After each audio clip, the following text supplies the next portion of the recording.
Simulation of a single phase half wave rectifier.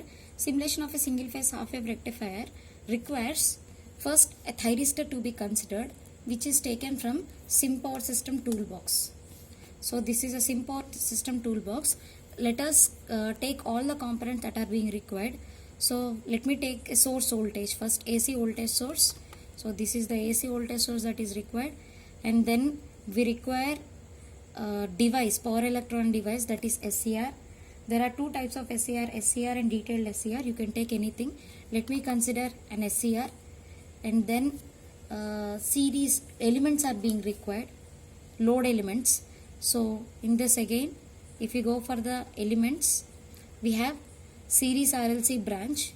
The same thing with the same type, we can even see series RLC load, but I suggest you to take series RLC branch, because with this you can directly make the load to be resistive, inductive, or a combination of resistive and inductive. Then other things being required is measurements. So we want to both measure the current, output load current and load voltage, and to see the results we need scope. We need scope. Otherwise, the scope can be extracted from commonly used blocks. Okay, these are the various components we have taken. Let us connect them, all of them in series.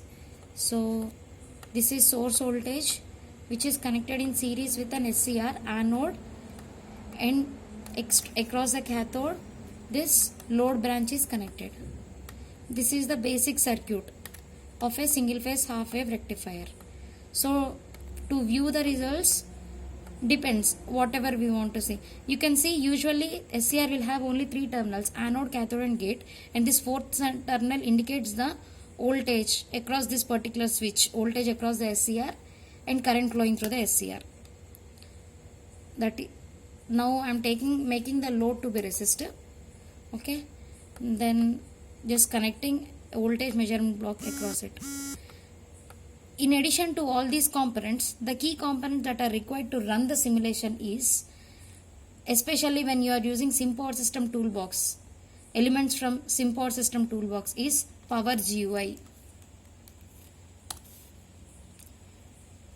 Power GUI. Otherwise you can see even here, this is the power GUI. This is very important. Without this you can't run the simulation if you are using any tools from SimPower System toolbox. Apart from this, to make this particular simulation run, the other key thing required is giving gate pulse to this particular SCR, because if you don't give any gate pulse, you are not going to get any output, because this acts as an open switch. So to give this particular gate pulse, the required component is pulse generator. This is the pulse generator.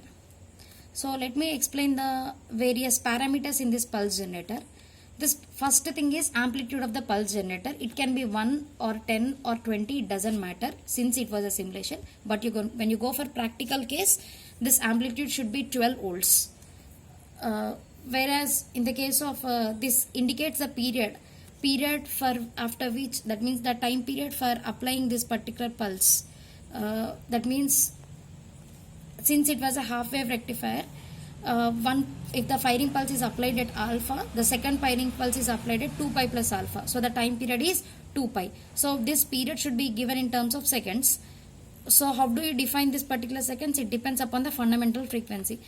I define the fundamental frequency to be 50 Hertz. So the total time period will be 20 milliseconds. Similarly, let me give some amplitude. Let me give it is 230 root 2 square SQRT.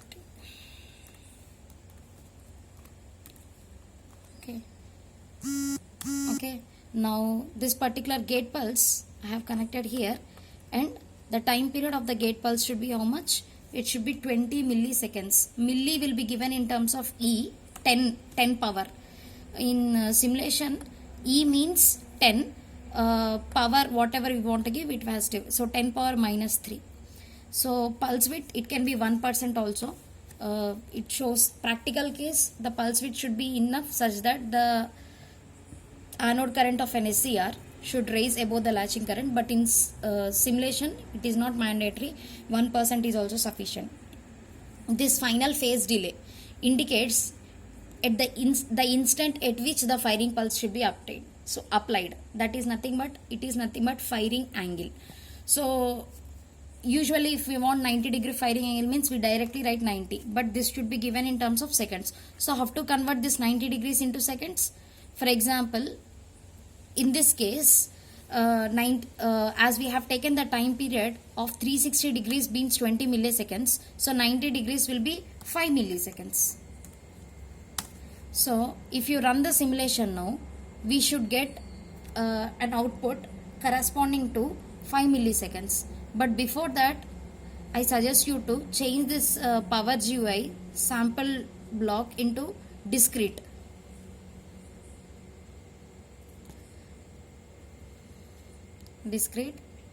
Give a sample time of 1 microseconds for a better results and run the simulation. But before that, in scope, we have to make few settings such that all the data points are being recorded with structure. That is structure with time we have to select, and the time let me take 0.1 because 4 cycles are more than enough. You see the result, recorded result. See, this is the output voltage that is recorded. 0 to 90 degrees, you are not getting any output because the firing angle is 90 degrees. From 90 to pi, you are getting the output, that is 0.01.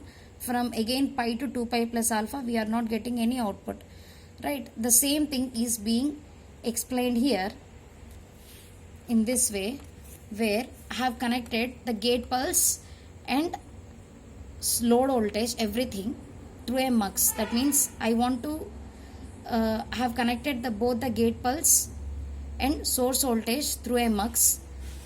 So both of them I can see in a window like this. So this shows the gate pulse. This is a source voltage. This is a load voltage across SCR and load current.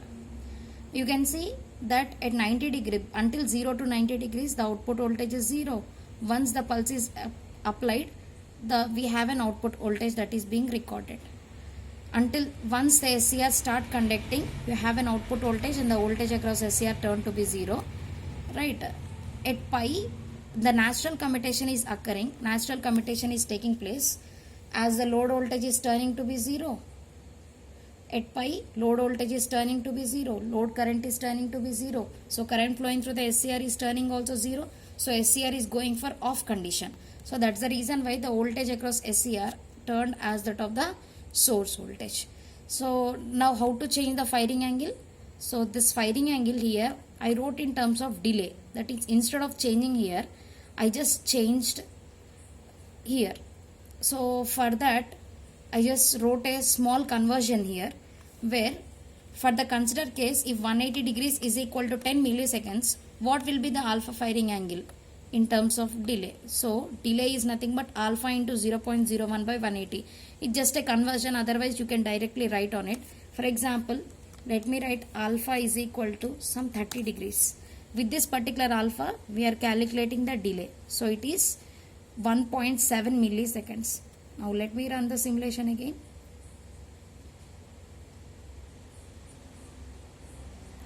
So you can see the firing angle is applied at 30 degrees and corresponding to it, you are getting output voltage. Now we can observe that output voltage increases as we reduce alpha. As we increase alpha, obviously output voltage reduces. Previous case the alpha was 90 degrees, but corresponding to it, now the average output voltage is more because you are getting output for more amount of time. Okay, so the similar case, if we have changed the output voltage for the same condition, we have made the load to be inductive. You can see now I have everything was same. The only thing that is changed is the load is made inductive. You can see we have a negative in output voltage. This negative because inductor opposes sudden changes in currents. As the source voltage turns to be 0, the load current, source current doesn't turn to be 0. Otherwise, we can say as a load nature is being inductive, there is a lag between voltage and current gradually leads to 0. So once the load current tends to 0, until that particular point SCR remains in conduction. That's the reason why even though the source voltage is negative, SCR is not turning to be 0 because of the RL load. So that's the reason why we have output voltage negative being recorded here. SCR is still in conducting, so the negative peak is up. Whatever the negative voltage we have in the source, the same negative voltage is recorded in the load. During that time also SCR is conducting and we have this load voltage recorded. This happens if you increase the value of L. For example, I made the L value being still high. You can see there is a spike. At the same time, it tries to conduct for more amount of time. You can see.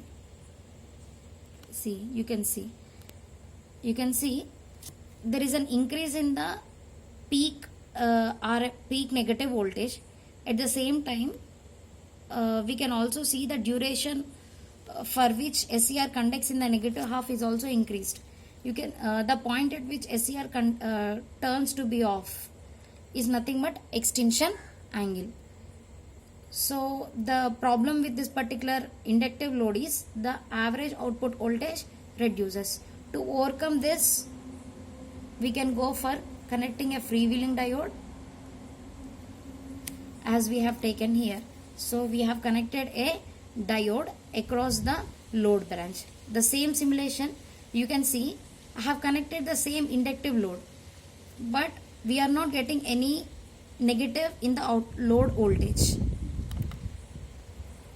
We are not getting any negative in the load voltage because the diode starts conducting. You can see the SCR is turning to be off at pi. Once at pi itself, the SCR is turned to be off. That means in the energy stored in the inductor is not freewheeling through the SCR, but it is freewheeling through the diode. That's the reason why the diode is coming into conduction. You can see the freewheeling diode is coming into conduction. This is actually freewheeling diode voltage and this one is current. Okay. So this is how the simulation is taking place. You can observe both the average values and RMS values. So for testing the average values, we have to take the same fundamental, record the fundamental frequency here. And this is the RMS, the same thing. You can test the simulation for various values of alpha, how the average and RMS output voltage are changing both for R, RL and RL with FD.